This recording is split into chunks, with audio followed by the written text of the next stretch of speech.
his story.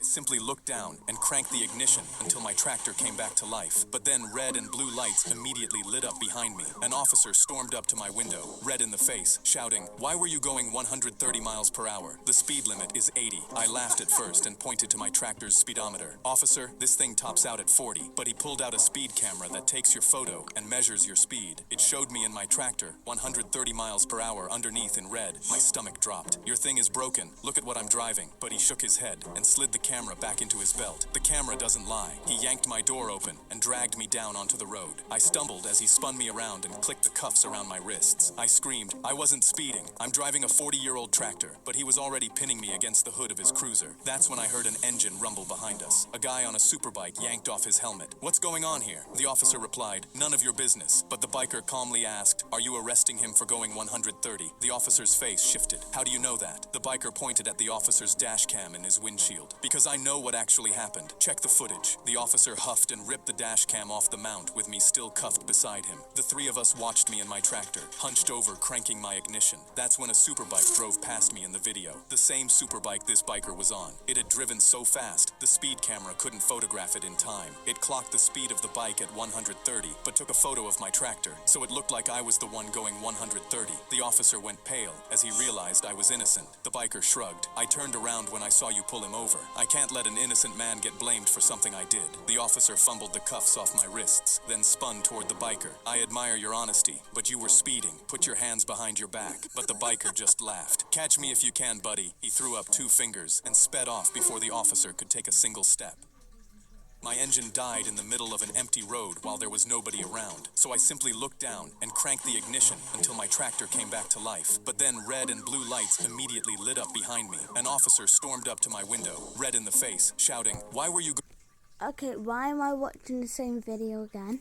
going?" My boy poked at his bag and I don't know whispered, what that "Don't was." freak out." But I got my flamethrower past airport security. I choked on my ginger ale because the plane had just taken off, and I had no idea what to do with this information. "How?" He tipped his bag open just enough to show the nozzle. He made air quotes with his fingers. "The tank is empty," he chuckled, "and the label says not a flamethrower." So I declared it as exactly that. My eyes widened and my head tipped forward. There's no way that worked." He zipped it shut. "Relax. I'm gonna try it out before we land." Before I could react, he was already flagging down the air hostess. "Excuse me, can I get some Oreos? For free." She just stared at him. "No, they're $4. He grinned. "Are you sure about that decision that you're making?" Her face didn't move. "Yes." He pulled his backpack onto his lap. "Let me show you something that might change your mind." The nozzle poked out of the bag, and I didn't know if the flamethrower tank was actually empty or not, so I smacked it out of his hands and screamed, "He has a weapon!" An air marshal flattened him into the aisle, and the grin never left his face. The pilot immediately announced, "We're making an emergency landing. Everyone brace for landing." The marshal held my boy down while the plane tilted, and 10 minutes after takeoff, the plane was rolling back to the gate with feds already waiting on the tarmac. We walked out, and on the tarmac, a TSA supervisor turned it over and read the label twice. "The tank is empty. Label says not a flamethrower. Legally, it's not a weapon." He handed it back to my boy, and for a second, I breathed a sigh of relief, until he reached into his pocket and took out a marshmallow that had a toothpick sticking out of it. He held it in front of the flamethrower, and a 10-foot cone of fire swallowed the nearest luggage cart. Every fed hit the deck while he stood there holding it. "My bad. There's like a little left in the tank." 3 agents dogpiled him, and as they cuffed him, he twisted toward me. "Told you I was gonna try it out, and I still want those Oreos." My boy poked at his bag and whispered, "Don't freak out," but Nobody thought I could make this goal. I walked into the living room at 2.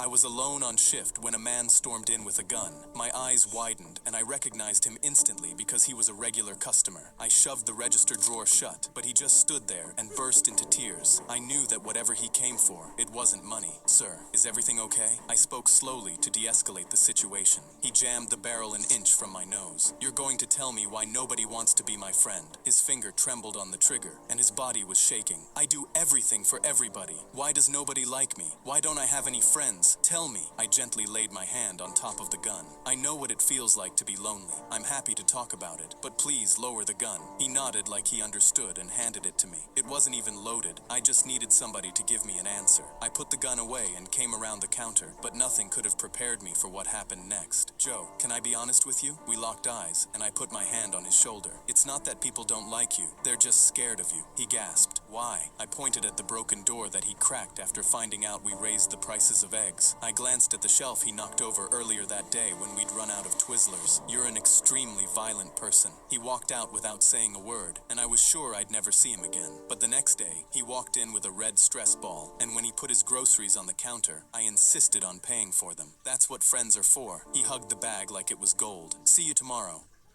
I was alone on shift when Basically, on the course. my best friend pointed at the crane-wrecking ball in our school's field and said, "My dog Bruno accidentally placed his paws on my mouse and logged me onto a sketchy website I'd never seen. I instantly shooed him away, worried about viruses, but then I got an email that made me stop. You win a full tour of the most advanced science lab in the country. The sender had a verified check, so I trusted it and arrived at the lab next morning. My heart pounded, still unsure if this was some elaborate scam. But when I pulled the lab doors open, a scientist was frantically slamming buttons on a giant tank. "Hey, I'm here for the tour." He instantly spun around. "Oh, this is actually good. You're gonna help me, kid." He pointed at the empty tank. "The AI clone I made of myself escaped. He malfunctioned, and he's evil. We need to find him." I backed away, thinking he was crazy, but then a note manifested itself inside the tank. "I see everything, Sambucha, including that kid with you. Come to the warehouse with a hard drive of your memories, or else." A picture of my dog Bruno, locked in a warehouse, was right there. My stomach turned as I realized this was real. An evil AI robot had kidnapped my dog. I went to call police, but Sambucha replaced the phone in my hands with a laser gun. Then he strapped us to a drone before I could protest. My hands trembled on the laser's trigger as I accidentally cut a table in two. But he laughed. "Don't worry, kid. He won't hurt your dog." We took off before I could say I was scared of heights. And though I wanted to scream, I closed my eyes and told myself I was doing this for Bruno. But then the drone spluttered. Sambucha yelled, "Crap! AI me is interrupting the signal," and we started crashing. We slammed into the bushes. I got up holding my head in pain, but then Sambucha smiled. "We're at the warehouse." We crept inside, and my legs instantly went numb. Bruno was locked in a cage and not moving. Me and Sambucha began sprinting towards him, but that's when AI Sambucha stepped out. My stomach dropped because they looked so alike. This was some sci-fi shit I only saw in movies. I immediately raised my laser gun to shoot him, but Sambucha placed his hand on my barrel. "Wait," he turned to his clone in tears. "You're me. Why are you doing this?" The clone smirked. "I'm not you, Sambucha. I'm Bamsucha, and I'm going to destroy everything you built." Bamsucha turned towards Bruno. "Now give me the hard drive, Sambucha, or else." I saw him pulling something from his pocket and knew I had to act. I raised my laser gun towards a rack of gorilla couches right above Bamsucha, and with shaking hands pulled the trigger. The red laser burned through the chain, and a gorilla couch started tumbling down. Bamsucha looked up just in time to see a 600-pound gorilla couch falling on him. The couch crashed, and I immediately ran and popped Bruno's cage open. I pressed my ear against Bruno's chest and breathed. "He's just asleep." I carried him to the gorilla couch, where Bamsucha's head was sticking out from the bottom. Sambucha kicked Bamsucha's head. Another failed AI test.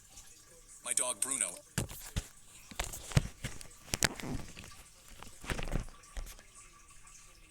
Guys, what is happening?